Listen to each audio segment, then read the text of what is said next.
કેશોદ તાલુકાના માણેકવાડા ગામે ડિમોલેશનની કામગીરીમાં તંત્રની લાલિયાવાડી।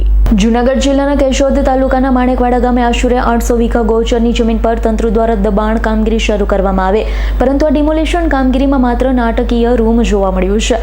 સવારથી શરૂ થયેલા ડિમોલેશન કામગીરીમાં વંથલી તેમજ કેશોદ પોલીસ સ્ટાફને સાથે રાખી વિસ્તરણ અધિકારી તેમજ ગ્રામ પંચાયતની બોડીને સાથે રાખી શરૂ કરવામાં આવ્યો। મીડિયા દ્વારા સ્થળ નિરીક્ષણ કરતા ગૌચરની જમીન ખાલી કરાવવા ગયેલ તંત્ર ખાલી રસ્તા પરના બાવળો હટાવી ડિમોલેશનની કામગીરી કરી રહી હોય તેવું લાગી રહ્યું હતું। ખરેખર ગૌચરની આશરે 800 વીઘા જમીન ખાલી થશે કે ડિમોલેશનના નામ પર આવા જ નાટકો ચાલુ રહેશે તે આવનારો સમય બતાવશે। મારું નામ અશોકભાઈ પી પરમાર, તલાટી કમ મંત્રી જોનપુર, અને આજરોજ અમોને નોડલ તરીકે દબાણ દૂર કરવાની કાર્યવાહી અંગે માણેકવાડા નિયુક્ત કરવામાં આવેલ છે।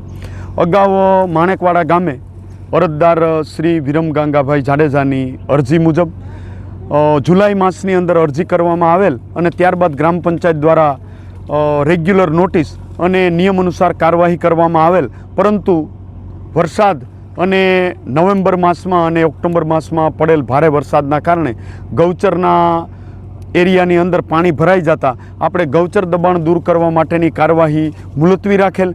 ત્યારબાદ આજરોજ ફરીથી નોટિસ આપી અને તમામ ખાતેદારોને જાણ કરી અને કેશોદ તાલુકા પોલીસ સ્ટેશનના સ્ટાફ તેમજ વંથલી તાલુકાના વિસ્તરણ અધિકારી શ્રી, ટીડીઓ સાહેબ શ્રી અને તમામ મહેસૂલી અને પંચાયતના તલાટી મંત્રી અને પંચાયત બોડીને સાથે રાખી અને આજે આશરે 800 વીઘા દબાણ જે 83 આજુબાજુના ખેડૂતો દ્વારા કરવામાં આવેલ તે તમામ દબાણ છે તે તંત્રને સાથે રાખી અને શાંતિપૂર્ણ વાતાવરણમાં મીડિયા કર્મીઓની હાજરીમાં ખુલ્લું કરવામાં આવેલ છે અને જે કાર્યવાહી આજે અને આવતીકાલે પણ રેગ્યુલર ચાલુ રહેશે અને તમામ દબાણ ખુલ્લું કરવામાં આવશે અને ખુલ્લું કરવાની કાર્યવાહી ચાલુમાં છે। ધન્યવાદ। રાવલિયા મધુનો રિપોર્ટ, S9 ન્યૂઝ, જૂનાગઢ। અમારી તમામ માહિતીથી અપડેટ રહેવા માટે જોડાયેલા રહો S9 ન્યૂઝ સાથે।